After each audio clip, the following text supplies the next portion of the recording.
So the Knicks drafted toppin with the 8th overall pick in the draft. This isn't breaking news, but I'm just gonna get into my thoughts over it. And yeah, let's get into it. They didn't get a guard. They didn't get a guard with this pick. And they kind of need a point guard. Halliburton was still there. And RJ Barrett would have fit well, just because of Halliburton's ability to shoot the three, and his ability to play on off ball. So that would have probably been a good guard combo. But I think Toppin is still a very good pick for the Knicks at that spot, or the 8th spot. Just because ability to shoot the three ball is pretty good, and his just ability to shoot from the floor is really good. The three ball, it's a little bit questionable, just because a pretty low rate in college. Only shot 2.6 threes per game last year, and only made 1.0 of that. So I guess the three at a high, not a high volume, but at a regular volume for an NBA player, maybe that's a little bit of concern.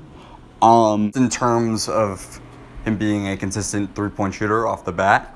But I don't think that's going to deter him from being a good three-point shooter, just because he was just a good all-over shooter. He shot like 63% from the floor in college.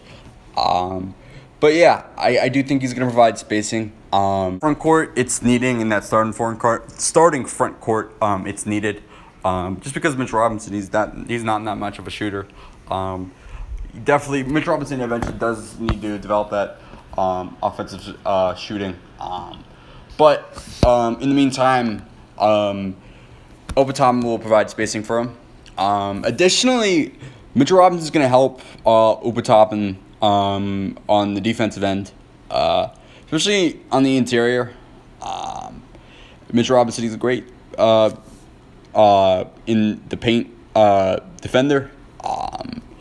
And Obi-Toppin is going to need a little work defensively, and especially interiorly when it comes on the interior. And I've read a couple scouting reports where it says he needs to work on his footwork a little bit more.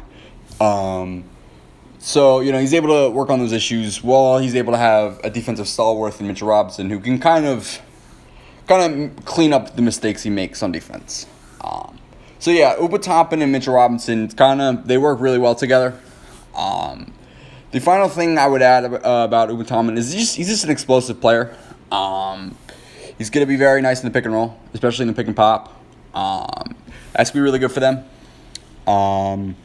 Yeah, that's really it. I think this was a really good pick by the Knicks, but they needed a guard, and they eventually did not get a guard in this draft. And maybe, or they don't need a guard per se. They need a ball handler. And maybe they get Fred VanVleet in free agency. Maybe that's the plan here. Or maybe this isn't just like a 1-year retool. Probably not. It's probably not a 1-year retool. But yeah, there were a lot of rumors with Fred VanVleet, and I could see Fred VanVleet fitting in with this team very nicely. But the ceiling of this team, if you just put it in Fred VanVleet with around estimated? Bobby Mark said it around like $18 million, something like that. His estimation, probably a little higher. Forget what it was. But yeah, this team, it's looking like the biggest need was a ball handler, and they weren't able to get that ball handler at any point at this draft. But yeah, that's really it on this pick. I thought it was a really good pick in summary. And yeah, like and subscribe, and thanks for watching.